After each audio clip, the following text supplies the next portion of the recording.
ప్రభువైన యేసుక్రీస్తు నామంలో మీకు అందరికీ శుభములు.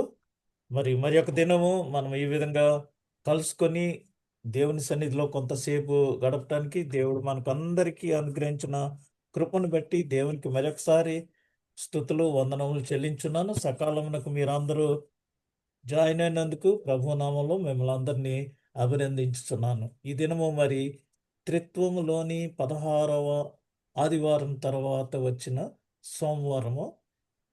ఈ దినముకై నిర్దేశించబడిన వాక్య భాగం ఏంటంటే ప్రార్థన. ప్రార్థన యొక్క శక్తి. ఇది ఎఫెసీ పత్రిక 3వ అధ్యాయము 14-21 వచనాలు ఆధారంగా ఇది మనం ధ్యానం చేయనున్నాము.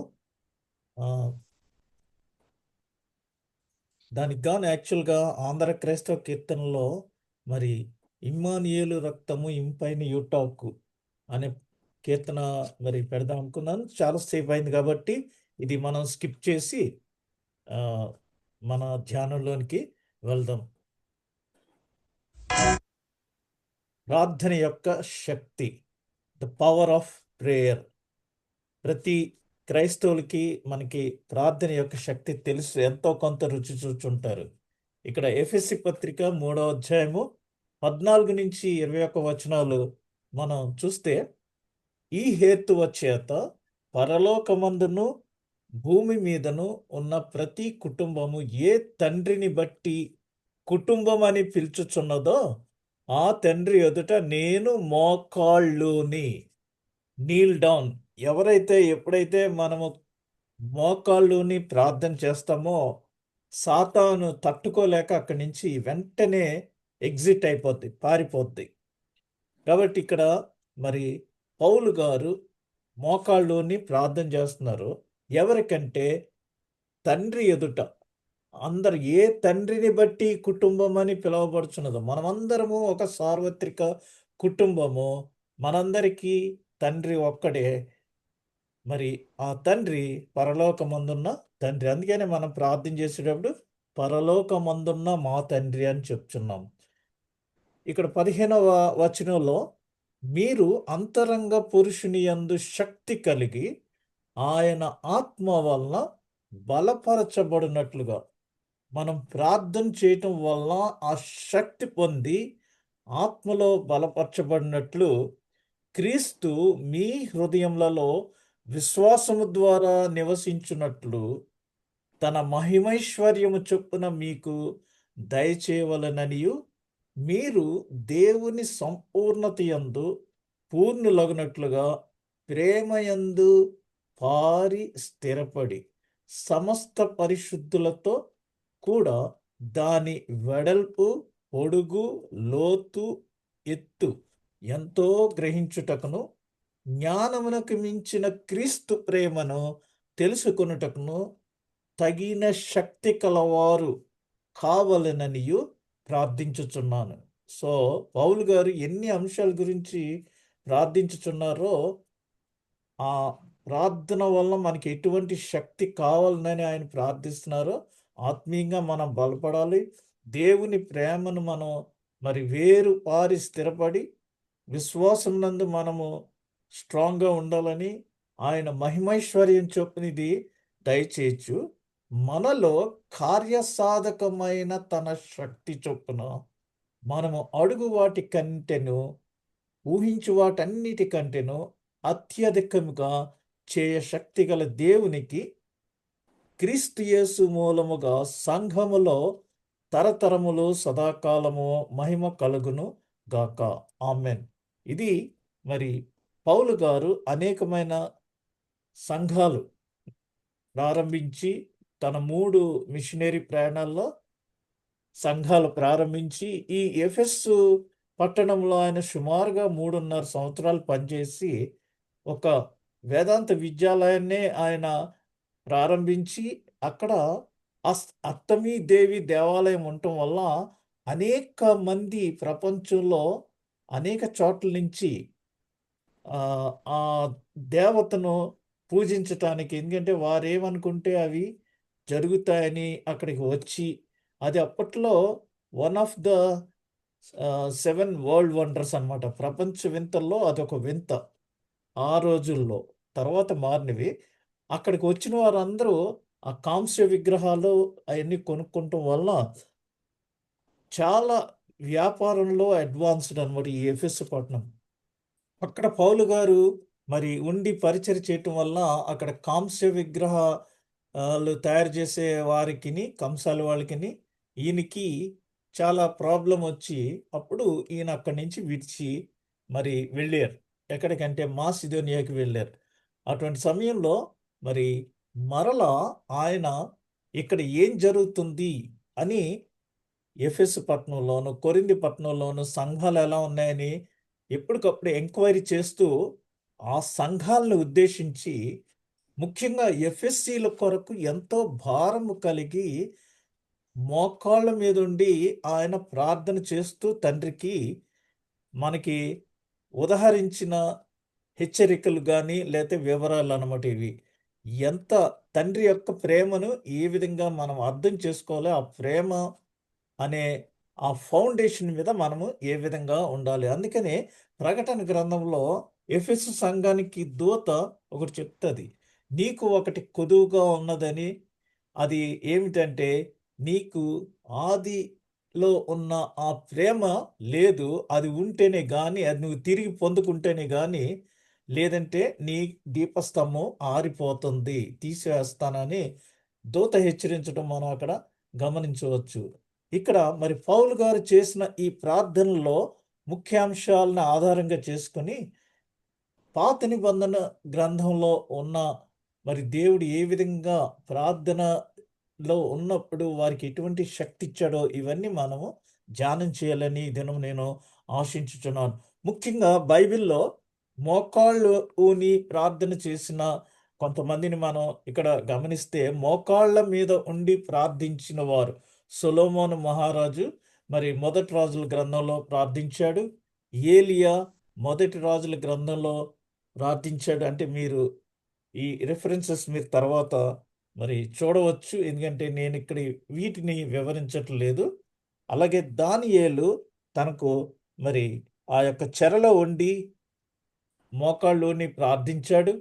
అంతేకాకుండా మరి యేసు ప్రభు ఆహ్, గెత్సెమనే తోట దగ్గరికి వెళ్ళి అక్కడ మరి వారందరితో కొద్దిసేపన్నా మీరు మెలకువగా ఉండి శోధనలో మనము పడకుండా మీరు ప్రార్థన చేయండి అనేసి శిష్యులకు చెప్పి ఆయన లోపలికి వెళ్ళి మోకాళ్ళు ఊని మోకాళ్ళ మీద ఆయన ప్రార్థన చేశాడు. స్టెఫెను కూడా చనిపోతున్నప్పుడు మోకాళ్ళూని తండ్రి వీరేం చేయుచున్నారో వీరికి తెలియదు గనుక వీరిని క్షమించండి అనేసి స్టెఫెను ప్రార్థన చేశాడు. పేతురు గారు అదేవిధంగా మరి అపోస్తల కార్యాలు 9వ అధ్యాయంలో ఆయన కూడా మోకాళ్ళూని ప్రార్థన చేశారు. పౌలు గారు అపోస్తల కార్యాల్లో 2 సార్లు మోకాళ్ళూని ఆయన వారిని విడిచిపెట్టి వెళ్ళిపోతున్నప్పుడు మరి సముద్ర తీరంలో మోకాళ్ళూని ప్రార్థన చేసి ఇక మీదట నా ముఖము నేను మీకు చూపించను. నేను ఇక్కడికి రాను. నన్ను మీరు చూడరని బాయ్ బాయ్ చెప్తూ మోకాళ్ళూని సముద్ర తీరంలోనే ప్రార్థన చేశారు. ఇక్కడ ఎఫెస్సి 3వ అధ్యాయము 14వ వచనంలో ఆయన జైల్లో ఉండి కారాగార శిక్ష అనుభవిస్తూ మరి ఏ టైంలో అయినా ఆయన్ని చంపవచ్చు లేదా ఉరి తీయవచ్చు అనేసి ఇక్కడ ఎఫెసు సంఘం గురించి ఎఫెసీల గురించి చాలా భారము కలిగి ఆయన మరి మోకాళ్ళ మీదుండి ప్రార్థన చేశారు. చేసినప్పుడు అందులో ఉన్న ముఖ్యమైన అంశం ఏంటంటే ఇక్కడ మనం గమనించవలసింది దేవుని యొక్క ప్రేమను దేవుడు మనల్ని ఎంతగా ప్రేమించాడు అనేది ఆది క్రైస్తవ సంఘము శిలువ సంకేతంతో వివరించిందని ఆయన మరి 18వ వచనంలో మనకి తెలియజేస్తున్నారు. ఆయన ఉపయోగించిన పౌలు గారు ఉపయోగించిన పదములు ఏంటంటే వెడల్పు, పొడుగు, లోతు, ఎత్తు. మరి సిలువకు మనం చూస్తే 4 డైమెన్షన్స్ ఉన్నాయి. వెడల్పు ఏంటంటే మనమందరము 2 చేతులు ఇలా చాపితే మనమందరము చేర్చబడుటకు సర్వ మానవాళి కొరకు తన కుమారుని మనకు అనుగ్రహించెను. పొడుగు ఏమిటంటే మరి ఆయనను మన కొరకు చనిపోవుటకై పంపెను. దేవుడు లోకమును ఎంతో ప్రేమించెను, కాగా ఆయన తన అద్వితీయ కుమారుని యందు విశ్వాసముంచు ప్రతి వాడును నశింపక నిత్యజీవం పొందుటకై ఆయనను అనుగ్రహించను అనేసి మనకి యోహాను సువార్త 3వ అధ్యాయము 16వ వచనంలో ఉంది. కాబట్టి పరలోకము నుండి ఆయనను మన కొరకు చనిపోవటకై కల్వరిలో ఆయన మన కొరకు చనిపోయెను. కాబట్టి మన కొరకు చనిపోవటకై పైనుంచి క్రిందకి అనగా పరలోకం నుంచి భూలోకానికి, అంటే ఎంత పొడుగో చూడండి, అది పంపించారు. లోతు ఆయన మనందరి పాపముల నిమిత్తమై సిలువలో రక్తము కార్చి చనిపోయి సమాధి చేయబడిననియు అదృశ్యలోకములోనికి దిగిననియు, అంటే క్రిందకి వెళ్ళారు. లోతు ఎంత క్రిందకి వెళ్ళారంటే మనందరి కొరకు ఆయన పాతాళ లోకంలోనికి వెళ్ళారు. వెళ్ళి మరలా మనలను పరలోకమునకు ఎత్తును. అంటే ఆయన మరి మృతులలో నుండి లేచి పునరుద్ధానుడై పరలోకమునకు ఆరోహణమాయను. నేను వెళ్ళి మరలా వచ్చి నేనుండు చోటన మీరును ఉండుటకు నేను మిమ్మల్ని తీసుకొని వెళ్ళేదను. అందుకనే మనము రెండవ రాకడ కొరకు ఎదురు చూచుచున్నాము. కాబట్టి ఆయన మనలను పరలోకమునకు ఎత్తును. కాబట్టి పొడుగు, వెడల్పు, లోతు, ఎత్తు, ఇది ఇక్కడ మరి వివరించారు. చూశారు కదా. మీరు దేవుని సంపూర్ణత యందు పరిపూర్ణులగునట్లుగా ప్రేమ యందు వేరుపారి స్థిరపడి సమస్త పరిశుద్ధులతో కూడా దాని వెడల్పు, పొడుగు, లోతు, ఎత్తు ఎంతో గ్రహించుటకు జ్ఞానమునకు మించిన క్రీస్తు ప్రేమను, ఇట్స్ బియాండ్ అవర్ నాలెడ్జ్ అనమాట. అసలు మన జ్ఞానానికి అందనంత క్రీస్తు ప్రేమను తెలుసుకొని దానికి తగిన శక్తి కలవారు కావాలనని ప్రార్థించుచున్నాను అన్నారు. ఇప్పుడు మనం చూస్తే ప్రార్థన దేవుడు చేసే పనులలో తేడాను కలిగిస్తుంది. దేవుడు చాలా పనులు చేస్తుంటారు. అయితే కొన్ని ఆల్టర్ అవుతుంటాయి. అనగా మరి కొన్ని మధ్యలో ఆ యొక్క క్రమంలో తేడా వస్తుంది. ఎలా అంటే మోషే మరి ఇశ్రాయేలు ప్రజలు బానిసత్వంలో ఉన్నప్పుడు వారు దేవునికి మొరపెట్టినప్పుడు దేవుడు మోషే నాయకత్వంలో మరి ఆ వారిని ఐగుప్తులో నుంచి విడుదల చేసి ఉన్నారు, విడిపించారు బానిసత్వంలో నుంచి. అప్పుడు మోషే మరి వారిని బయటకు తీసుకుని వచ్చినప్పుడు ఎర్ర సముద్రాన్ని దాటిన తరువాత సీనాయి కొండ దగ్గర వారందరూ అక్కడ స్టే చేశారు. అప్పుడు మోషే మరి దేవునితో చాలాసేపు ఆ కొండ మీదకి, సీనాయి కొండ మీదకి వెళ్ళి మాట్లాడి 10 ఆజ్ఞలను స్వీకరిస్తుండగా ప్రజలు అసహనమునకు గురయ్యారు. వారు తమ ఆభరణ చీరలను తీసివేసి వాటిని కరిగించి ద్రవ బంగారమును దూడ ఆకారంలో ఉన్న అచ్చులో పోసిరి. అక్కడ మోషే దేవునితో మరి ఉపవాసం ఉండి దేవుని సన్నిధిలో ఉండి చాలాసేపు దేవునితో మాట్లాడి క్రిందకి ఆ 10 ఆజ్ఞలు స్వీకరిస్తుండగా కొంతసేపు కూడా వీళ్ళు ఆగలేక మోషే వచ్చి లోపల మనం ఎంజాయ్ చేద్దామనేసి ఆ స్త్రీల దగ్గర ఉన్న బంగారు ఆభరణాలు అన్నీ కరిగించేసి వారు ఒక అచ్చులో పోసి దూడ ఆకారంలో దాన్ని తయారు చేశారు. మరియు వారు ఏమి పొందారో ఊహిస్తే మనం అది ఒక బంగారు దూడ. ఓకే, అంతవరకు ఊరుకోలేదు. వారు ఆ దూడను పూజించిరి, ఆ దూడకు కీర్తనలు పాడిరి, నైవేద్యములు తెచ్చిరి, మరియు ఆ దూత వారిని ఐగుప్తు నుండి బయటకు తీసుకొని వచ్చిన దేవుడని ప్రకటించిరి. మరి ఈ విషయం దేవుడు వారిని ఐగుప్తు నుంచి విడుదల చేస్తే వారు దేవుని ఎడల ఈ విధంగా బిహేవ్ చేస్తే దేవుడు చేసే ఆ పనుల్లో తేడా వస్తుంది. దేవునికి చాలా కోపం వస్తుంది. అందుకనే అక్కడ నిర్గమాకాండంలో 32వ అధ్యాయము 9వ వచనంలో, మరియు యెహోవా ఇట్లనెను, నేను ఈ ప్రజలను చూచి ఉన్నాను, ఇదిగో వారు లోబడనొల్లని ప్రజలు. ఎన్ని చేసినా సరే వీరు తల వంచని జనాంగము. స్టిఫ్ నెక్డ్ పీపుల్ అని అంటారు. స్టిఫ్ నెక్ అంటే మెడ వంచని జనాంగము, లోబడనొల్లని ప్రజలు, థిక్ బ్లడెడ్ అని, స్టిఫ్ నెక్డ్ అని చెప్తుంటారు. అందుకనే ద్వితీయోపదేశకాండం 9వ అధ్యాయం 18వ వచనంలో, మీరు యెహోవా దృష్టికి ఆ చెడు నడత నడిచి చేసిన మీ సమస్త పాపముల వలన ఆయనకు కోపము పుట్టింపగా చూచి మునుపటి వలె అన్నపానములు మాని 40 పగళ్ళు 40 రాత్రులు నేను యెహోవా సన్నిధిని సాగిలపడితిని.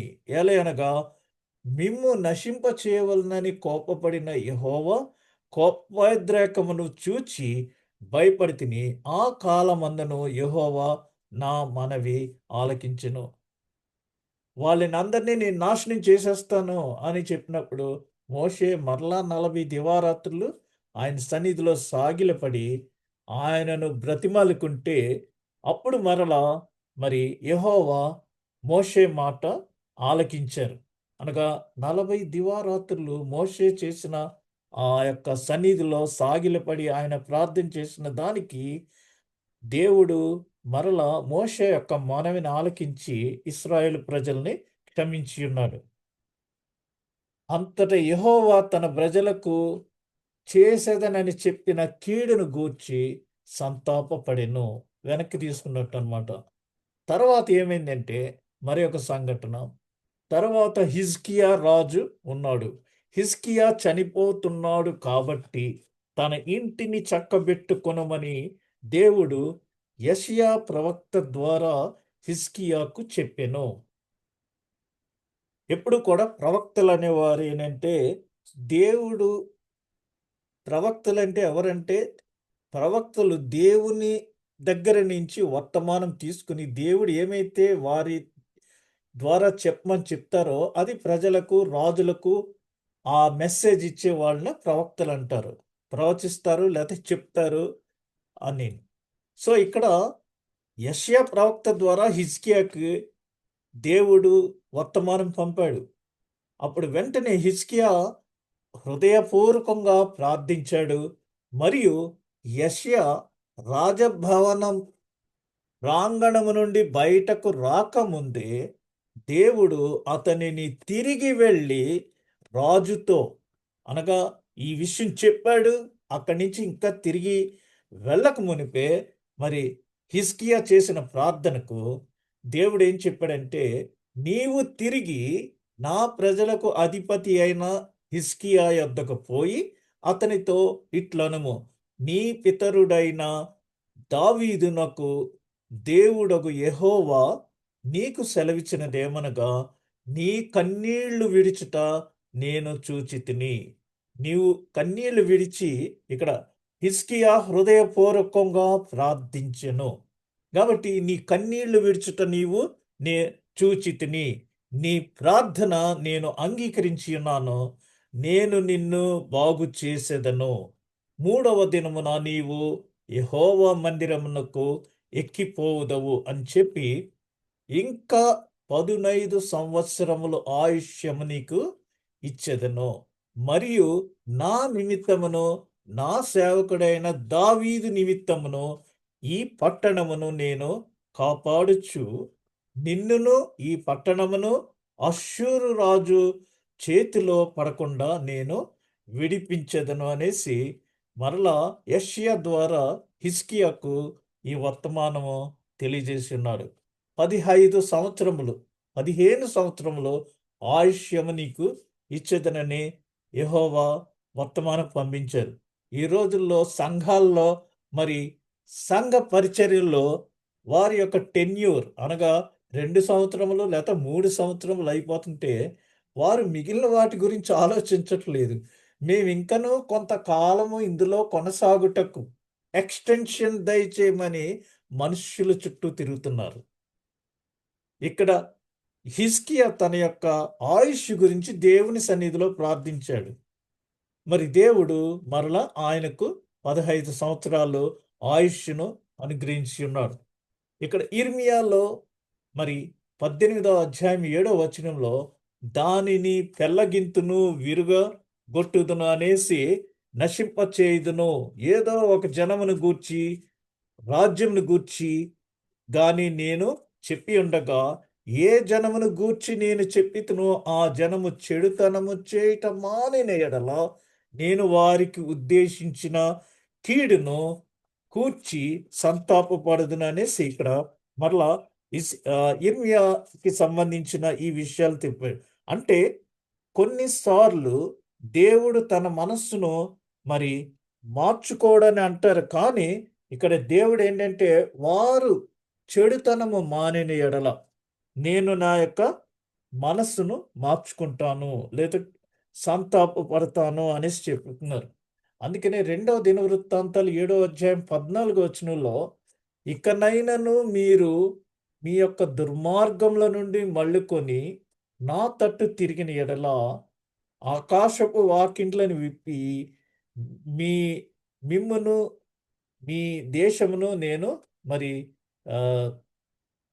మీకు క్షామము కలుగజేతును. మీ దేశమునకు క్షామము అంటే మనము నివసించు మన దేశమునకు క్షామము కలుగజేతుననేసి అక్కడ మరి మీ చెడుతనమును మాని నా తట్టు తిరిగిన ఎడల ఆ విధంగా మరి రెండవ అంశంగా మనం చూసుకుంటే ప్రార్థన మన పరిస్థితులపై ఎటువంటి ప్రభావం చూపును అని ఒకసారి చూస్తే మొదటిది ప్రార్థన దేవుడు చేసే కార్యాల్లో మార్పుని కలుగజేస్తుంది. రెండవది ప్రార్థన మన పరిస్థితులపై ప్రభావాన్ని చూపిస్తుంది.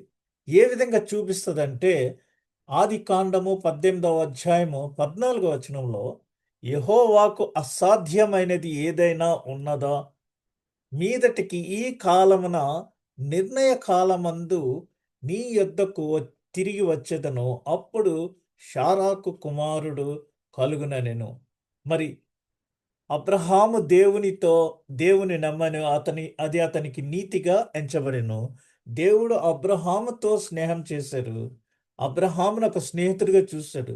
ప్రతిదీ అబ్రహాంతో దేవుడు షేర్ చేసేవాడు ఏది చేయాలన్నా. అప్పుడు మరి అబ్రహాముతో తనకున్న ఆ యొక్క సాన్నిహిత్యం వలన మరి దేవుడు ఏం చెప్పాడంటే నిర్ణయ కాలమునందు నీ యొద్దకు తిరిగి వచ్చేదను. అప్పుడు షారాకు కుమారుడు కలుగుననెను. అబ్రహాము యొక్క ప్రార్థనను దేవుడు విన్నాడు, ఆలకించాడు. ఆ ప్రార్థన అతని పరిస్థితిపై ప్రభావం ఏ విధంగా చూపింది అంటే మరి 70వ సంవత్సరంలో అతనికి వాగ్దానం చేశాడు దేవుడు. అయితే కుమారుడిని 100వ సంవత్సరంలో 30 సంవత్సరముల తర్వాత మరి కుమారుడిని అనుగ్రహించాడు. ఈ మధ్య కాలంలో ఆయన ఎంతో ఓపికగా మరి ఎదురు చూచాడు. అక్కడ మోషే కొండ మీదకి వెళ్ళి కిందకొచ్చి ఈ 3 రోజుల్లోనే వారు మరి దూడను చేసి ఆ దూడ వీళ్ళని ఈజిప్ట్ నుంచి తీసుకొచ్చింది అనేసి వారు మరి దాని చుట్టూ డాన్సులు చేయటం మొదలుపెట్టారు. 2వ రాజుల గ్రంథం 3వ అధ్యాయం 18వ వచనంలో ఇది యెహోవా దృష్టికి అల్పమే, ఆయన మోయాబీయులను మీ చేతికి అప్పగించును. అక్కడ మరి యుద్ధం జరుగుతున్నప్పుడు 2వ రాజుల గ్రంథంలో మరి అక్కడ దేవుడు వారికి తోడుగా ఉన్నాడు. చూడండి 2వ రాజుల గ్రంథం 3వ అధ్యాయము. మరి వర్షము లేకుండా దేవుడు నీటితో నిండిన లోయను నింపబోతున్నప్పుడు ప్రవక్త ఎలీషాకు ఇలాగా చెప్పబడింది ఏంటంటే ఇది యెహోవా దృష్టికి అల్పమే అనేసి. ఆయన ఆ విధంగా మరి మోయాబీయుల విషయంలో అక్కడ ఆయన కార్యం జరిగించి ఉన్నాడు. లూకా సువార్త మొదటి అధ్యాయము 37వ వచనంలో దేవుడు చెప్పిన ఏ మాట అయినను నిరర్థకము కానేరదని ఆమెతో చెప్పెను. లూకా సువార్త మొదటి అధ్యాయము 37వ వచనం చూద్దాం, ఒకసారి చూడండి. లూకా సువార్త మొదటి అధ్యాయము 37వ వచనం. ఇక్కడ ఏం చెప్తున్నారంటే, మరి మరియమ్మ ప్రార్థన చేసుకున్నట్టే మనం క్రిస్మస్ డ్రామాల్లో ఎక్కువ చూస్తూ ఉంటాం. మరియమ్మ ఏకాంతం గుండి ప్రార్థన చేసుకున్నంటే పరలోకము నుండి నేరుగా దూత ఆమె దగ్గరకు వచ్చి ఒక సందేశాన్ని ఇచ్చింది. ఆ సందేశం విని మరి ఆమె ఏమిటిది అని ఆ, అడిగినప్పుడు అప్పుడు దూత చెప్పింది ఏంటంటే, దేవుడు చెప్పిన ఏ మాట అయినను నిరర్ధకము కానేరదని ఆమెతో చెప్పాను. అప్పుడు మరియా, ఇదిగో ప్రభువు దాసురాలను, నీ మాట చొప్పున నాకు జరుగునుగాక అనెను. అంటే ఓన్లీ ఒబీడియన్స్ చూపించాలి. అదనమాట మనం చూపించాల్సింది ఏంటంటే, దేవుడు చెప్పిన దానికి చిత్తగించవలేను. మహారాజులు చెప్పింది ఎప్పుడన్నా ఏదైనా చెప్తే చిత్తం మహారాజా అంటా ఉంటారు. మనము దేవునికి ఆయన యొక్క చిత్తం చొప్పున మనము చేయుటకు మనము ఆయన చెప్పిన దానికి ఎప్పుడు విధేయత కలిగి ఉండాలి. మత్తయి సువార్త 19వ అధ్యాయము 26వ వచనంలో యేసు వారిని చూచి, ఇది మనుష్యులకు అసాధ్యమే కాని దేవునికి సమస్తమును సాధ్యమని చెప్పాను. ఎందుకు చెప్పారంటే అక్కడ మరి అక్కడ జరిగిన సన్నివేశాలకి మరి దేవుడు ఏదన్నా ఒక మాట చెప్తే ఏ విధంగా అది నెరవేరుతుందనేసి, మీకు సాధ్యం కాదేమో కానీ దేవునికి అన్నీ సాధ్యమనే మత్తయి సువార్త 19వ అధ్యాయము 26వ వచనంలో చెప్పబడి ఉంది.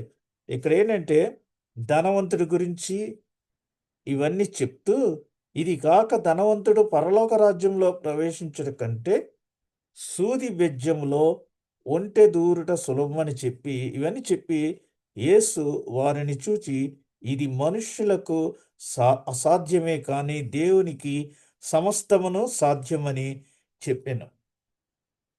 మరొకటి లూకా సువార్త 8వ అధ్యాయము 25వ వచనంలో, అప్పుడు ఆయన మీ విశ్వాసం ఎక్కడా అని వారితో అనెను. అయితే వారు భయపడి, ఈయన గాలికిని నీళ్లకును ఆజ్ఞాపింపగా అవి లోబడుచున్నవే అనేసి. అక్కడ గాలి, నీళ్లు, అలలు ఇవన్నీ వస్తున్నప్పుడు ఆయన సద్దు మణుగమని ఆజ్ఞాపించినప్పుడు మరి ఆ సృష్టి ఆయనకు విధేయత చూపించింది. సృష్టికర్తకు సృష్టి విధేయత చూపించింది. 8వ అధ్యాయము 25వ వచనం. అక్కడ వారు మరి దోణిలో వెళ్తున్నప్పుడు తీవ్రమైన అలలు, గాలి వచ్చినప్పుడు శిష్యులందరూ భయపడిపోయి, ఇలా ఉంటే మనం మునిగిపోతామేమో అని ఆయన లేపినప్పుడు ఆయన గద్దించగా అవన్నీ సద్దుమణిగినట్టుగా ఇక్కడ మనం చూస్తున్నాం. కాబట్టి సృష్టి ఆయనకు విధేయత చూపించింది. మరి యోనా విషయంలో అంతలో యెహోవా మత్స్యమునకు ఆజ్ఞ ఇయ్యగా అది యోనాను నేల మీద కక్కివేసెను. యోనా మరి నినివే పట్టణం వెళ్ళమంటే మనోడు తార్షీషు పట్టణానికి వెళ్ళిపోయాడు. వెళ్ళిపోతే అప్పుడు ఏమైంది? అతన్ని తీసి సముద్రంలో వేశారు. ఇదంతా మనకి తెలుసు.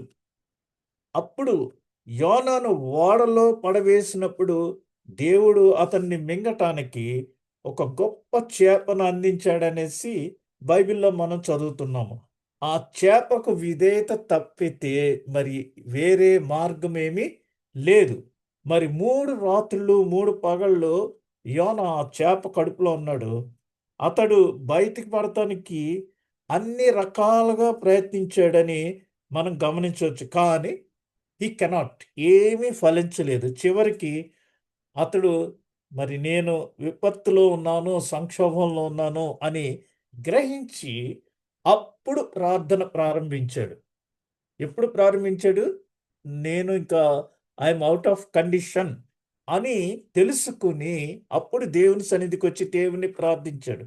ప్రార్థించినప్పుడు యోనా ప్రార్థన ముగించిన వెంటనే యెహోవా చేప యోనాను ఒడ్డున కక్కమని ఆజ్ఞాపించెను. మరియు అది జరిగినది. అంతలో యెహోవా మత్స్యమునకు ఆజ్ఞ ఇయ్యగా అది యోనాను నేల మీద కక్కివేసెను. కాబట్టి చేప కేవలము విధేయత చూపించింది. యోనా ఎప్పుడైతే ప్రార్థన చేశాడో, ప్రార్థన ముగించిన వెంటనే మనం ముగించేటప్పటికి అక్కడ మరి ఫలితము మనం చూస్తున్నాం. మూడవ సంగతి ఏంటంటే, ఒకటి దేవుడు చేసే కార్యాల్లో మార్పులు జరుగుతాయనేసి. రెండవది మరి ఆయన ప్రార్థన వలన మనము ఎటువంటి ఎఫెక్ట్ ఫలితాలని మనం పొందుతున్నాము. మన పరిస్థితులపై ఎటువంటి ఇంపాక్ట్ ఆ ప్రేయర్ మనకి చూపిస్తుంది అనేసి మనం ధ్యానించాము. ఇప్పుడు మూడవది ప్రస్తుత పరిస్థితుల్లో ప్రజెంట్ కండిషన్స్‌లో నేటి సంగతి ఏమిటి అని మనము ఒకసారి ఆలోచిస్తే, దేవుడు నిజంగా మన ప్రార్థనలు వింటూనే ఉంటాడా? లేదా మన జీవితంలో జోక్యం చేసుకుంటాడా? అని మనము ఆయన అలా చేస్తాడని మనము నమ్ముతూ ఉంటాం. ఏంటి? మనం ప్రార్థన చేస్తే ఆయన వింటాడు. మనం ఆయన్ని జోక్యం చేసుకోమని అడిగితే, అంటే జోక్యం అంటే నీ దయగల హస్తమును ఆ బిడ్డపై ఉంచి మరి ఆ బిడ్డకు కావలసిన స్వస్థత దయచేయి. వి నీడ్ యువర్ ఇంటర్వెన్షన్ అని నీ జోక్యము మాకు కావలేను అన్నప్పుడు దేవుడు అది వింటాడని మనము నమ్ముచున్నాము. ఈ విషయం మనం చూస్తే ప్రాక్టికల్‌గా మన మిషనరీలలో చాలామంది దేవుని జోక్యమును ప్రత్యక్షముగా గమనించిరి. ఇది మనకి చాలా ఇంపార్టెంట్ ఈ దినం. ఎందుకంటే మనము కూడా ప్రార్థన చేసినప్పుడు మరి దేవుని యొక్క జోక్యము పొందుకోవాలి. ఇంటర్సెషన్ ప్రేయర్‌లో నీవు నన్ను దీవించు వరకు నేను నిన్ను విడువను దేవా. అంటే till you do something I will not leave. Pray until something happens. Push అంటాం. కాబట్టి మనము ప్రభువు నుంచి జోక్యము పొందుకునే వరకు విసుగక విడువక ప్రార్థన చేయవలెను. అప్పుడు ప్రభువు మన పట్ల మన ప్రార్థనని అంగీకరించి తగిన ఫలితాన్ని మనకి అనుగ్రహిస్తాడు. మరి ఆది క్రైస్తవ సంఘంలో కాదు, ప్రస్తుత యుగంలో అనగా ఒక 200 సంవత్సరాల క్రితం నుంచి అనేక దేశాలకి వెళ్ళిన మిషనరీస్ వారి యొక్క పరిచర్యల్లో వారికొచ్చిన సమస్యల కొరకు దేవునిని ప్రార్థించినప్పుడు దేవుడు ఏ విధంగా వారి పక్షాన జోక్యం చేసుకొని అక్కడ కార్యములు జరిగించాడు. What is the power of prayer అనేది ఇక్కడ మనము గమనించవచ్చు. అక్కడే. మరి మొట్టమొదటిగా మనం చూస్తే మిషనరీలు. నంబర్ 1 ఎవరంటే అనారోగ్యంతో ఉన్న రాస్ మోర్స్ అనే ఆయన థాయిలాండ్ దేశానికి మరి వెళ్ళాడు. ఈయన థాయిలాండ్ దేశంలో ఉత్తర ఉత్తర థాయిలాండ్‌కి వెళ్ళి అక్కడ వారితో కలిసి ఆ పల్లె ప్రజలతో కలిసి ఆయన మరి పరిచర్య చేస్తున్నాడు. అలా పరిచర్య చేస్తున్నప్పుడు ఆ ప్రాంతంలో మరి విపరీతమైన మిడతల తెగులు వచ్చింది. థాయిలాండ్‌లో వరి ఎక్కువగా పండిస్తారు. ఆ వరి చేల్లోకి మరి విపరీతమైన మిడతల తెగులు వచ్చింది. వచ్చినప్పుడు వారు ఏం చేశారంటే ఒక గ్రామ నాయకుడు వచ్చి రాన్ గారితోటి రాస్మోస్ ఆయనతోటి ఏం చెప్పాడంటే, నీవు ఇంటికి వెళ్ళి నీ క్రైస్తవులందరినీ సేకరించి మిడతలు క్రైస్తవ పొలములను వదిలి వెళ్ళమని 3 వారముల పాటు ప్రార్థించు అని చెప్పాడు. ఎందుకంటే మీరు 3 వారములలో తిరిగి వచ్చినప్పుడు మీరు 3 వారాలు ప్రార్థన చేసి తిరిగి వచ్చినప్పుడు మరి మిడతలు క్రైస్తవ పొలాలని విడిచిపెట్టి ఇంకా క్రైస్తవులు కాని వారి పొలాలలో ఉంటే ఈ గ్రామం మొత్తాన్ని మీ యేసును ఆరాధించటానికి నేను మీకు సహాయం చేస్తాను అని అతను ఒక గొప్ప సవాలు ఈ రాన్ మోర్స్ గారికి చేశాడు. ఆ గ్రామ నాయకుడు, క్రైస్తవేతరుడు. ఏంటి, మీరు వెళ్ళిపోయి క్రైస్తవులు అందరూ కలిసి పోగొయ్యి మీరు ప్రార్థన చేయండి. మీ పొలాల నుంచి ఆ మిడతల దండు వెళ్ళిపోతే మరి మా పొలాలు అనగా క్రైస్తవేతరుల పొలాల్లో ఆ మిడతల దండు అలాగే ఉంటే ఈ గ్రామం మొత్తం మరి నేను క్రైస్ క్రీస్తును ఆరాధించటానికి నేను సహాయం చేస్తాను మీకు అనేసి ఆ గ్రామ పెద్ద చెప్పాడు. మరి అప్పుడు అందరూ క్రైస్తవులు నిజాయితీగా దేవుని సన్నిధిలో ప్రార్థన చేశారు. 3 వారాలు అయిన తర్వాత ఆ రాన్ మరలా తిరిగి అక్కడికి వచ్చాడు. అక్కడికి వచ్చి అతను చూసిన దానితో ఒక్కసారే కృంగిపోయాడు. ఏమిటి విషయం అనేసి తను కృంగిపోయాడు. ఎందుకని? మిడతలు ఇంకా క్రైస్తవుల పొలాల్లో ఉన్నాయని అక్కడ స్పష్టంగా కనిపిస్తుంది. నిజానికి ఆ పొలాల్లో గడ్డి తొట్టెలు ఎక్కువగా ఉన్నాయి. అంటే పొలాల్లో మనం చూస్తే వరితో పాటు మరి కలుపు మొక్కలు అవి ఇవి పెరుగుతూ ఉంటాయి కాబట్టి ఆయన తిరిగి వచ్చి చూసేటప్పటికి ఆ మిడతల దండ ఇంకా పొలాల్లోనే ఉన్నాయి. అది చూసి ఆయన చాలా కృంగిపోయాడు. అయితే జాగ్రత్తగా పరిశీలించినప్పుడు అక్కడ ఏం కనిపించిందంటే క్రైస్తవుల పొలాల్లో ఉన్న మిడతలు కలుపు మొక్కలను మాత్రమే తింటున్నాయనేసి, అవి బియ్యాన్ని ఎట్టి పరిస్థితుల్లో తాగలేదనేసి, తాకడం లేదని, మరి క్రైస్తవేతరుల పొలాల్లో మిడతలు బియ్యాన్ని తింటున్నాయనేసి, కలుపు మొక్కలను తింటలేదని వారు కనుగొన్నారు. వీరు 3 వారాలు ప్రార్థించి వచ్చినప్పుడు చూసింది ఏంటంటే, మిడతలు వెళ్ళిపోలేదు. మిడతలు ఉన్నాయి. క్రైస్తవుల పొలాల్లో అవి కలుపు మొక్కలు తింటూ, రెట్ట వేస్తూ ఇవన్నీ చేస్తున్నాయి. అవన్నీ చేసినప్పుడు ఏమైందంటే, కలుపు మొక్కలు అవి తినేసి రెట్ట వేసినప్పుడు అవి చాలా సారవంతంగా నేల అయ్యి చక్కటి బియ్యము పెరు పండింది. క్రైస్తవేతరుల పొలాల్లో అవేం చేస్తున్నాయంటే కలుపు మొక్కలను వదిలేసి బియ్యపు గింజలు తినటం మొదలుపెట్టినాయి. సో, అప్పుడు మరి ఆ యొక్క పెద్దాయన, ఆ యొక్క గ్రామ పెద్ద ఆయన ఆ విలేజ్ అంతా క్రీస్తును ఆరాధించటానికి మరి అక్కడ గొప్ప ఆ అద్భుతాన్ని చూసి ఆయనతో ఫాలో అయ్యారు. ఆ విధంగా ఆ గ్రామం అంతా మరి ప్రభువుని అంగీకరించింది. మరి ఒక ఆయన ఎవరంటే జి జిమ్ మెక్ ఎల్రాయ్ అనే ఈయన ఈ యొక్క మిషనరీ సువార్త కొరకు ఫిలిప్పైన్స్ దేశానికి వెళ్ళాడు. ఫిలిప్పీన్స్ దేశం వెళ్ళినప్పుడు అక్కడ మరి వారు ఆ గ్రామంలోకి పిలిచినప్పుడు అక్కడున్న లోకల్ పాస్టర్ ఒక బోధకుడు పిలిచినప్పుడు ఆయన అక్కడ వారిని చూసి అక్కడ ఒక సన్నివేశాన్ని చూశారు వారు. ఏంటంటే ఒక చిన్న శిశువు ప్రాణాంతక అనారోగ్యంతో ఉన్నది. అనారోగ్యం అని పేరు పెట్టాను అందుకని ఇక్కడ. ఒక చిన్న శిశువు పుట్టిన బిడ్డ అవ్వచ్చు. ప్రాణాంతకమైన రోగంతో, అనారోగ్యంతో ఉంది. ఆ బిడ్డ రోజుల తరబడి పాలు ఇవ్వలేదు. మరియు బూడిద రంగులోకి మారిపోయింది. మరి కళ్ళొచ్చి వెనక్కి తిరిగిపోయినాయి కళ్ళు. కళ్ళు ఇలా గుడ్లు తిరిగిపోతాయి కదా! అలా ఉండి ఇంక ఏ క్షణమైనా మరణం కొద్ది క్షణాలే.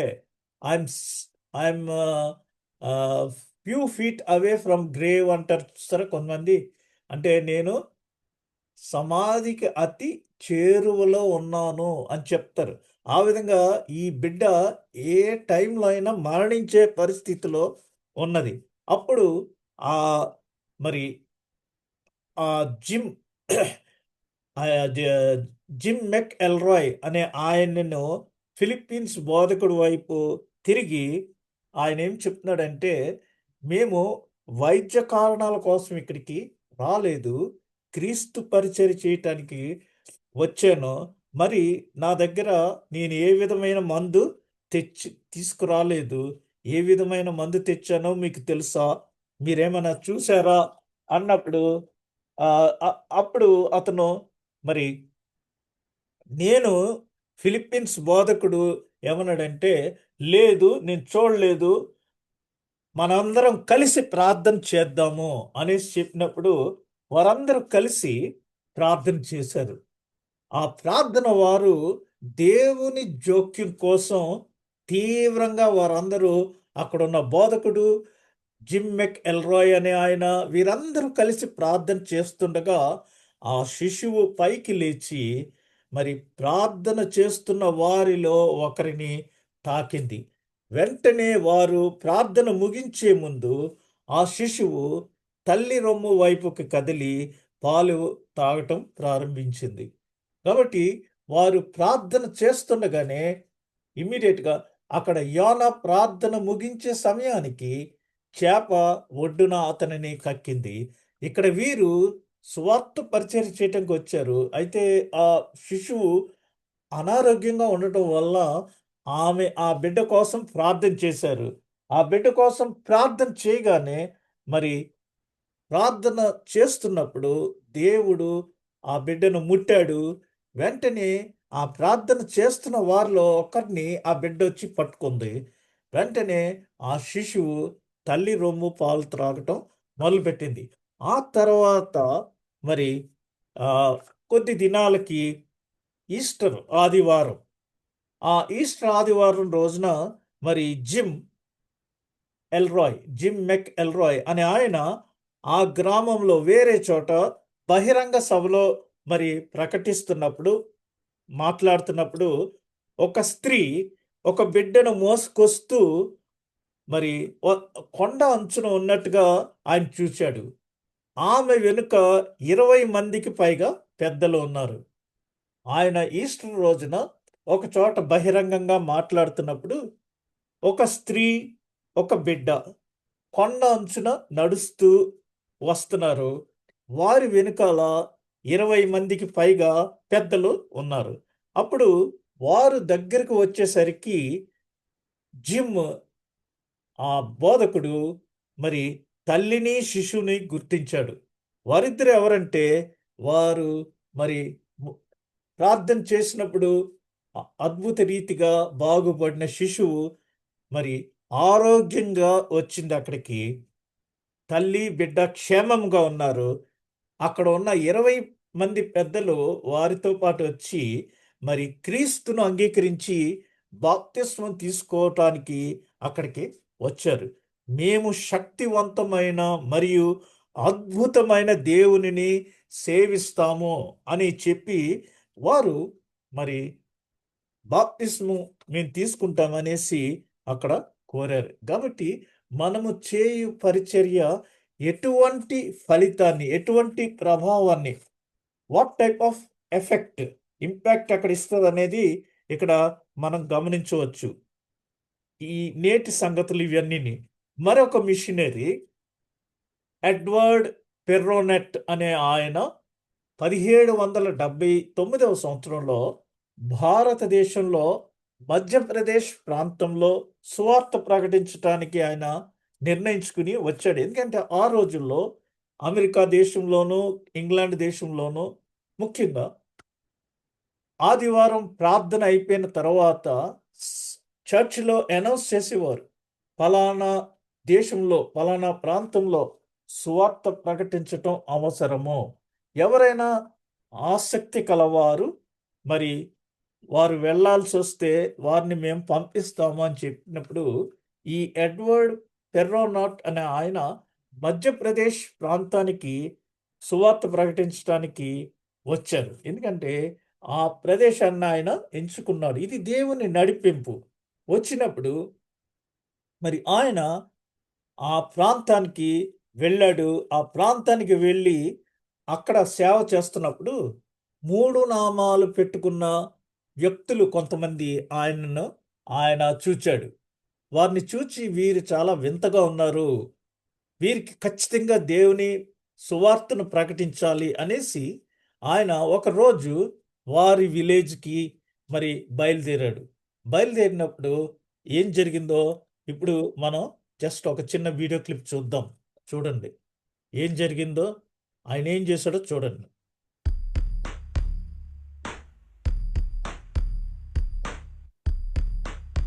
ఎడ్వర్డ్ పెర్రోనెట్ ఈయన పేరు. 1779. Oh, hail the power of Jesus' name. Let angels prostrate fall.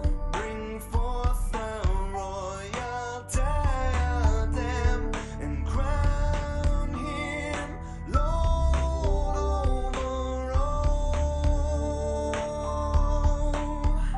Bring forth the royal diadem and crown him Lord of all.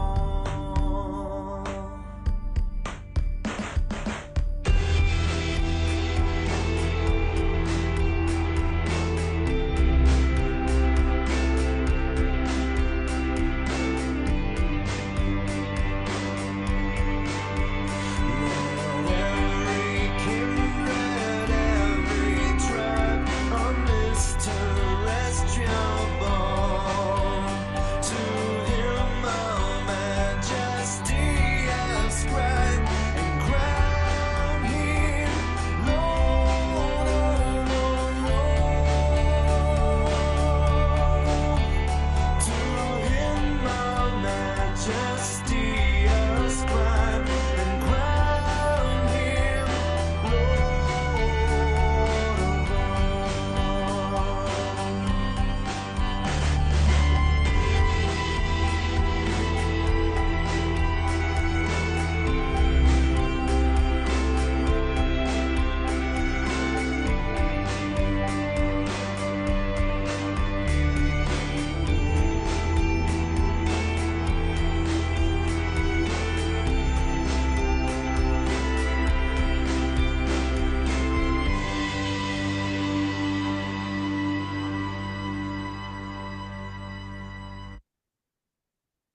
మరి ఈ మిషనరీ వారి మధ్యకు వెళ్ళాలని బయలుదేరినప్పుడు ఆయనను వారందరూ చుట్టుముట్టి బళ్ళాలతో ఆయన మీదకి వచ్చారు.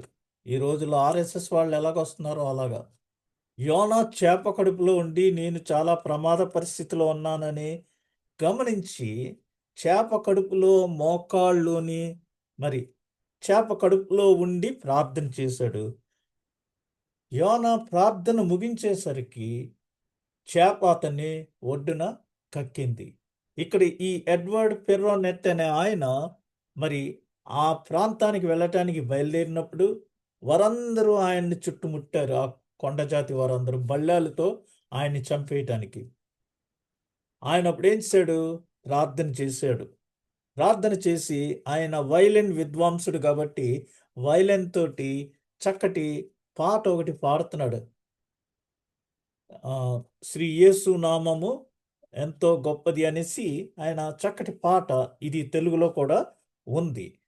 అది శ్రీరాజా శ్రీరాజా అనేసి ఆ పాట చక్కగా వైలిన్ మీద వేస్తున్నప్పుడు వెంటనే ఆ ఆయుధాలు పట్టుకున్న వాళ్ళందరూ ఆ ఆయుధాలన్నీ కిందకి దించేసి ఏడవటం మొదలుపెట్టి ఆయనను వారు దగ్గరుండి ఎస్కాట్ చేసి వారి ప్రాంతానికి తీసుకుని వెళ్ళారు. అక్కడ 2 సంవత్సరాలు ఆయన వారి మధ్య ఉండి పరిచర్య చేశాడు. మరి దేవుని యొక్క శక్తి ప్రార్థన చేసినప్పుడు ఏ విధంగా పని చేస్తుంది అనేది ఇది ఒక సజీవ మనకి ఎగ్జాంపుల్, లివింగ్ ఎగ్జాంపుల్. ఎందుకంటే మనము దేవుని పరిచర్య కోసం వెళ్ళినప్పుడు దేవుని యొక్క పరిశుద్ధాత్మ శక్తి మనకి అన్ని క్లియరెన్సెస్ చేస్తుంది. అంతేగాని మనము దేవుని కోసం నిలబడితే దేవుడు మన కొరకు అన్నీ సమకూరుస్తాడు. దేవుడు కోరుకుంటున్నది ఏంటంటే ఆయన కొరకు మనము నిలబడాలి. అయితే మనము నిలబడినప్పుడు no turning back, no turning back.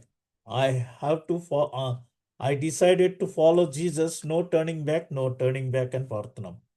మరొక ఎగ్జాంపుల్ మీకు ఈ సాయంత్రం సమయం నేను మీ ముందు ఉంచుతున్నాను. నాగాలాండ్ మిషనరీస్. నాగాలాండ్ మిషనరీస్. ఈ విషయం నేను ఎక్కడ తెలుసుకున్నానంటే, నేను 1997వ సంవత్సరం సెప్టెంబర్ మాసంలో కువైట్కు వచ్చాను.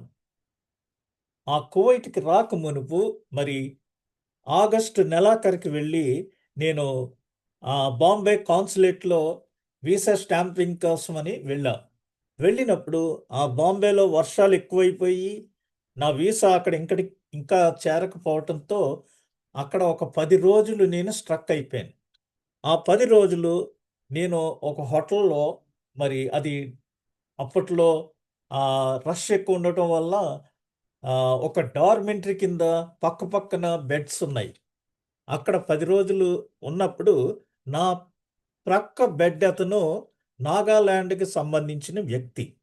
సో, ఒకరోజు ఆదివారం చర్చ్ ఎక్కడ అని ఎంక్వైరీ చేస్తున్నప్పుడు ఆహ్, అక్కడ ఉన్న ముగ్గురు ఒకేసారి చర్చ్ కోసం మరి అన్వేషిస్తూ ఒక చర్చ్‌కి వెళ్లి ప్రార్థన చేసుకున్నాం.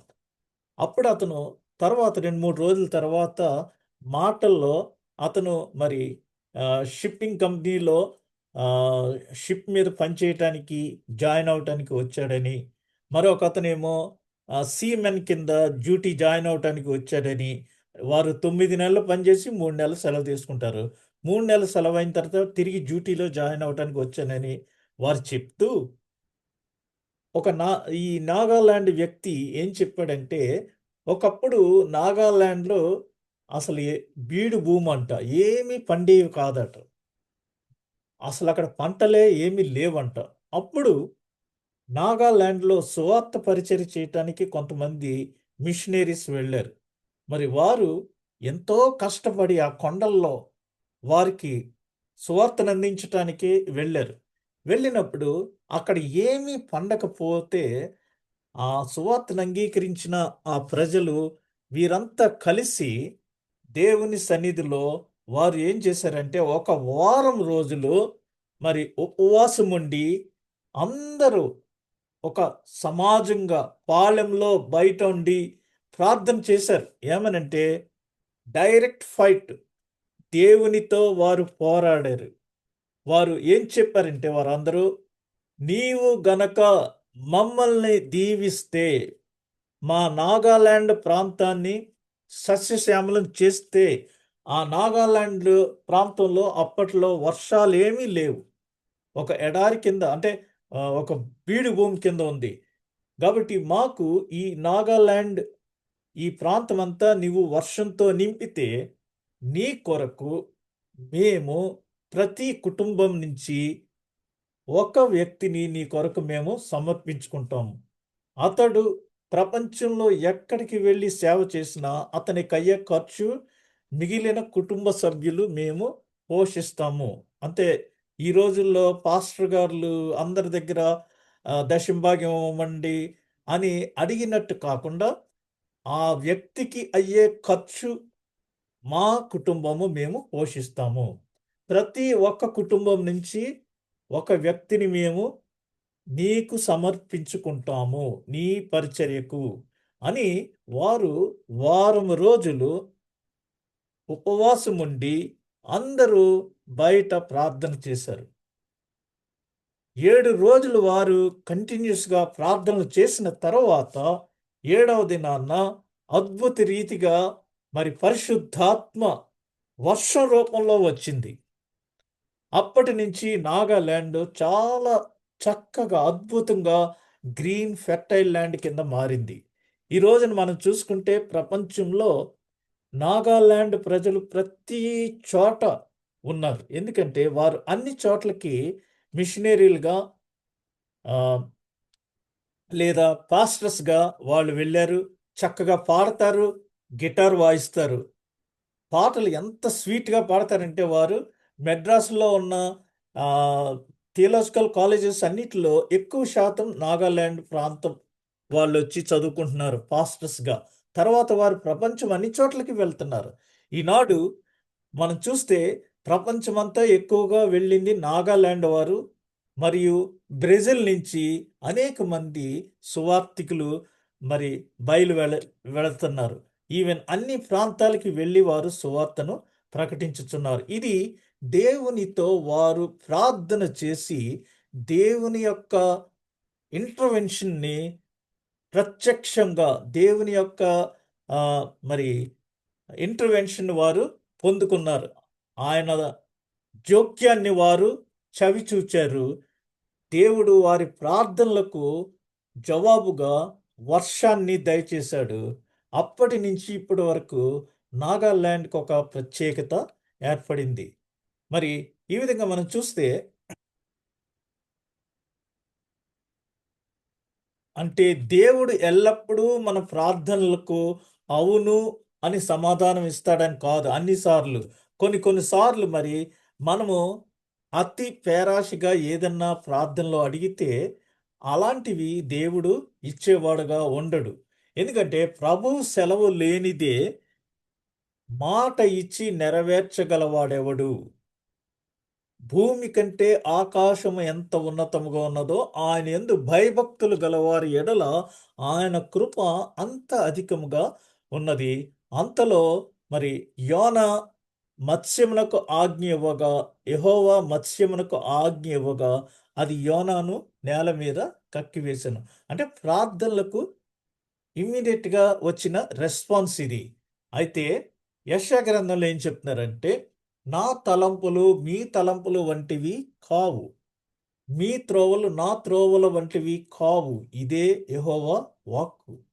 ఆకాశములు భూమిపైకి ఎంత ఎత్తుగా ఉన్నవో మీ మార్గముల కంటే నా మార్గములు, మీ తలంపుల కంటే నా తలంపులు అంత ఎత్తుగా ఉన్నవి. అంచేత మనం ప్రతీది ఇష్టమొచ్చిందల్లా మనం కావాలని దేవుని యొక్క జోక్యం కావాలంటే అన్నీ కాదు. కొన్ని కావు. దానియేలు గ్రంథం 3వ అధ్యాయం 17వ వచనంలో చూసినప్పుడు మేము సేవించుచున్న దేవుడు మండుచున్న వేడిమి గల ఈ అగ్నిగుండములో నుండి మమ్మను తప్పించి రక్షించుటకు సమర్థుడు. దేవుడు సమర్థుడు అనేసి మరి వారు ఆ రాజుతో సవాలు చేశారు. మరియు నీ వశమున పడకుండా ఒకవేళ ఆయన మమ్మల్ని సంహరిస్తాడు, రక్షిస్తాడు. ఒకవేళ ఆయన రక్షించకపోయినను పర్లేదు. కానీ నీకు మాత్రం మరి మేము నీ వశాన కానీ మేము ఎట్టి పరిస్థితిలో పడమనేసి దానియేలు అక్కడ ఆ రాజుతో మరి సవాలు చేశాడు. అక్కడ మరి వారు సింహాలు ఆకలితోటి ఉన్నాయి కానీ దేవుడు ఆ సింహాల నోళ్ళన్నీ కట్టేశాడు, మూయించేశాడు. అందుకనే మరి 2 దినాల క్రిందట నేను ఈ వాక్యాలు పెట్టాను, మీరు చూసుంటారో లేదో. మోకాళ్ళపై గంటల తడబడి ప్రార్థించేవారు జాన్ హైడ్ అనే ఆయనకు ఒంటె మోకాళ్ళ ప్రార్థనా వీరుడని ఆయనకు పేరు. అదేవిధంగా భగత్ సింగ్ గారికి ఆయన గంటల తరబడి మోకాళ్ళపై ప్రార్థించేవారు. రాత్రుళ్ళు నిద్ర లేక ప్రార్థించిన సంఘటనలు ఎన్నో ఉన్నవి. భగత్ సింగ్ గారు ప్రార్థన అంటే ప్రార్థన అన్నారు అనేక దైవజనులు. భగత్ సింగ్ గారు అంటేనే ప్రార్థన అన్నారు. మన ప్రతి అక్కరను తీర్చేది మోకాళ్ళ జీవితం అని అన్నారు. ఏంటంటే ఈయన గురించి చెప్పాలంటే 2 చిన్న మాటలు. ఒకసారి భగత్ సింగ్ గారు ఫ్లైట్‌లో వేరే ప్రాంతానికి వెళ్లి సువార్త ప్రకటించాలి. అయితే ఆయన ఫ్లైట్ మిస్ అయిపోయింది. ఆయన ఎయిర్‌పోర్ట్‌కి వెళ్ళేటప్పటికి ఆ ఫ్లైట్ వెళ్ళిపోయింది. ఆయన అక్కడ అడిగితే, "అయ్యా ఫ్లైట్ వెళ్ళిపోయింది. ఇంక మీరు నెక్స్ట్ వేరేగా వెళ్ళొచ్చు" అన్నారు. ఆ ఫ్లైట్‌లో వెళ్తేనే ఆయన ఆ మీటింగ్‌లో ప్రసంగించగలరు. మరొక ఫ్లైట్‌లో ఎళ్ళితే ఆ మీటింగ్‌కి అందుకోలేరు. ఆయన ఎయిర్‌పోర్ట్‌లో అక్కడే సీట్లుంటాయి కదా! కుర్చీలో కూర్చుని ప్రార్థన చేస్తున్నాడు. అక్కడ ఉన్న వాళ్ళందరూ ఎయిర్‌పోర్ట్‌లో ఉన్న సిబ్బంది ఇతనేటి ఇంకా ఆశలు పెట్టుకున్నాడని అదొక రకంగా చూస్తున్నారు. కొద్దిసేపటికి అక్కడ ఉన్న ఎయిర్‌పోర్ట్‌లో ఉన్న సిబ్బంది వచ్చి, "అయ్యా ఆహ్, మీరు చెక్ ఇన్ అవ్వచ్చు. మీరు బోర్డ్ ఇన్ అవ్వచ్చు. బోర్డ్ అవ్వచ్చు. ఫ్లైట్ వచ్చింది" అన్నారు. "ఫ్లైట్ వెళ్ళిపోయిందన్నారు కదా!" అంటే, "లేదు, లేదు వెనక్కొచ్చింది మరలా" అన్నారు. ఎందుకంటే అందులో ట్రావెల్ చేస్తున్న ఒక మరి రాయల్ ఫ్యామిలీ ఆ రాణి తాలూకు వారు మరి ఆ డైమండ్ నెక్లెస్ ఉన్న ఆ యొక్క బ్యాగ్ మిస్ అయిపోయింది ఆవిడ తీసుకుంటాం. అంచేత ఫ్లైట్ మరి రాజు కుటుంబీకులు కదా, ఫ్లైట్ వెనక్కి తిప్పేయి నా బ్యాగ్ తీసుకోవాలనేసి ఫ్లైట్ మరలా వెనక్కి తీసుకొచ్చారు. తీసుకొచ్చినప్పుడు ఆ బ్యాగ్ తీసుకునే టైంలో ఈయన్ని కూడా మరి ఆ ఫ్లైట్లోకి బోర్డ్ చేశారు. అనగా దేవునికి అసాధ్యమైనది ఏదియూ లేదు అని ఇందాకే మనము 2 వాక్యాలు చూసాం. మత్తయి సువార్తలోను, మరి లూకా సువార్తలోను. దేవుని పరిచర్య కోసం వెళ్ళే ఆయనకి మరి దేవుడు ఏ విధంగా అద్భుతాలు చేస్తాడో, ఏ విధమైన జోక్యం చేసుకుంటాడో అనేది మనం ఇక్కడ క్లియర్‌గా చూడొచ్చు. మరొకసారి ఆయన చెన్నై పట్టణంలో మీటింగులు పెట్టారు. రోజుకి 5,000 మంది వరకు హాజరవుతూ ఉంటారు. దానికి రోజు భోజనాలు పెడుతూ ఉంటారు వారు. ఒక దినము వారు భోజనాలు ఏమీ అరేంజ్ చేయలేదు. అక్కడ ఉన్న ఆ సిబ్బంది అనగా మీటింగ్ కండక్ట్ చేస్తూ సిద్ధపాటు కమిటీ లాంటి వారు వచ్చి ఆయనకి 10 గంటల టైంలో అయ్యా ఇవాళ భోజనం ఏంటి సంగతి అంటే ఆయన గమ్మున ఉండండి అని ప్రార్థనలో ఉన్నాడు. వాళ్ళకేమో టెన్షన్ ఎక్కువైపోతుంది. ఏంటి ఈయనకి చెప్తుంటే ఈయనేం పట్టించుకుంటలేదు ఏంటి అని. 12 అయిపోయింది. కనీసం రైస్ ఉడకటానికి ఒక హాఫ్ అన్ అవర్, 1 అవర్ కావాలి 5,000 మందికి భోజనం పెట్టాలంటే. ఆయన అలాగే ఉండండి అని చెప్తున్నాడు. అక్కడ ఏమీ మొదలు పెట్టలేదు. కట్టెలు అంటించలేదు, బియ్యం లేవు, ఏమీ లేవు, కూరగాయలు తరగలేదు. ఆయన అదే విధంగా ప్రార్థన చేస్తున్నప్పుడు మరలా 12:30కి వచ్చి అయ్యా ఏంటి అని ఆళ్ళకి టెన్షన్ ఎక్కువైపోతుంది. ఆయన అలాగే ఉన్నారు. ప్రార్థనలోనే ఉన్నారు. సరిగ్గా 1 ప్రాంతంలో మరి 5 ట్రక్కుల మీద, ట్రాక్టర్స్ మీద వరుసగా భోజనాలొచ్చేసినియి. ఆయన ప్రార్థన నుంచి లేచి వచ్చారు. ప్రార్థన ముగించి వచ్చేటప్పటికి 5 ట్రాక్టర్‌ల్లో భోజనాలు రెడీగా వండేసి వచ్చినియి. అన్నీ ఫుల్ పాపడు, నెయ్యి అన్నిట్లితోటి భోజనాలు వచ్చేసినియి. ఏమిటంటే చెన్నైలో ఒక గొప్ప రాజకీయ మంత్రి ఆయన వారింట్లో పెండ్లికి కొన్ని వేల మందికి భోజనాలు అరేంజ్ చేశాడు. అయితే భోజనానికి వచ్చిన వారిలో చాలామంది భోజనం చేయలేదు. సో, ఆయనకి మరి ఆ విషయం తెలిసి, ఒరేయ్! ఈ భోజనాలన్నీ తీసుకెళ్ళి అక్కడెక్కడో మీటింగ్ జరుగుతుంది కదా! క్రైస్తవుల మీటింగు. అక్కడ ఇచ్చేయండి అనేసి 5 ట్రాక్టర్ల నిండా చక్కగా భోజనాలు పంపించేశారు. సో, 1 అయ్యేటప్పటికి ఆయన ప్రార్థన ముగించి వచ్చేటప్పటికి అందరికీ భోజనాలు వచ్చేసాయి. కాబట్టి ఇది మనం ఊహించని మన జ్ఞానమునకు అందని అక్కడ మొదటే ఉంది కదా 15వ వచనంలో ఈ దినం మన జ్ఞానమునకు అందని ఊహించని విషయాలు దేవుడు మనము అడుగు వాటి కంటేను హెచ్చుగా అనుగ్రహిస్తాడని మనం వాక్యంలో ఈ దినం బలపడ్డాము. ఇది మన జీవితంలో మనం దేవుని యొక్క జోక్యాన్ని అనుభవిస్తున్నాం. అందుకు మనమందరము దేవునికి సాక్షులుగా ఉండాలి. ప్రార్థనలో దేవుని సహాయము కొరకు వేడుకునేవారు సమస్యను పట్టుదలతో కూడిన ప్రార్థనలో దేవుని హస్తములకు అప్పచెప్పేవారు. మీ భారమంతా దేవుని మీద ఉంచండి, దేవుడే అది చూసుకుంటాడు అనేసి వాచ్మెన్ని అనే ఆయన మరి ప్రార్థనలో దేవుని సహాయం వేడుకునేవారు. చివరిగా బిల్లీ గ్రహాం గారితోటొస్తే ప్రపంచ ప్రఖ్యాతిగాంచిన ఎవాంజలిస్ట్ ఆయన మరి మీ యొక్క పరిచర్య ఎంత సక్సెస్‌ఫుల్‌గా విజయవంతంగా జరగటానికి ఉన్న రహస్యం ఏంటనేసి ఆయన్ని అనేక మంది అడిగినప్పుడు ఆయన 3 విషయాలు చెప్పారు. ఆ 3 ఆన్సర్‌లు కూడా ప్రార్థన, ప్రార్థన, ప్రార్థన అన్నారు. కష్టకాలంలో దేవునిని ప్రార్థించు. అభివృద్ధి కలిగినప్పుడు దేవునిని ప్రార్థించు. థాంక్స్ చెప్పు. ఆపదల్లో దేవుని జోక్యం కొరకు ప్రార్థించు. ఆపద లేనప్పుడు దేవునిని ప్రార్థించు. థాంక్స్ చెప్పు అనేసి ఆయన తెలియజేశారు. కాబట్టి ఆయన పరిచర్య విధానం అది మన కళ్ళ ముందు మనం చూసాము. మనం గమనించవచ్చు. అటువంటి పరిచర్య చేశాడు ఆయన. ప్రార్థన, ప్రార్థన, ప్రార్థన. అందుకనే కీర్తనల గ్రంథం 20వ అధ్యాయము 5వ వచనములో నీ ప్రార్థనలన్నీయు యెహోవా సఫలపరచునుగాక. మనము కూడా ఈ జూమ్‌లో ఒక సార్వత్రిక కుటుంబంగా మనమందరము కలిసి ప్రార్థించినప్పుడు మనందరకు ఉన్న అవసరతలన్నిటిలో దేవుడు జోక్యం చేసుకుంటున్నాడు. మరి రానున్న దినాల్లో కూడా దేవుడు మనము అడుగు ప్రతి విషయంలోనూ మనము ఊహించిన దానికంటే ఎక్కువగా జోక్యం చేసుకొని తగిన ఫలితాలు మనకి దేవుడు అనుగ్రహించేలాన మనమందరము దేవుణ్ణి ప్రార్థించాలి. మనలో కార్యసాధకమైన తన శక్తి చొప్పున మనము అడుగు వాటన్నిటికంటేను ఊహించు వాటన్నిటికంటేను అత్యధికముగా చేయ శక్తిగల దేవునికి క్రీస్తు యేసు మూలముగా సంఘములో తరతరములు సదాకాలము మహిమ కలుగును గాక. ఆమేన్. అంటే మరి మనము చేసే ఈ అన్నిటి మన కార్యసాధకమైన తన శక్తి వలన మరి దేవునికి తరతరములు సదాకాలము మహిమ కలుగును గాక. దేవుడు మనల్ని ఆ విధంగా ఆశీర్వదించి ఆయన మహిమ పొందును గాక. ఆమేన్.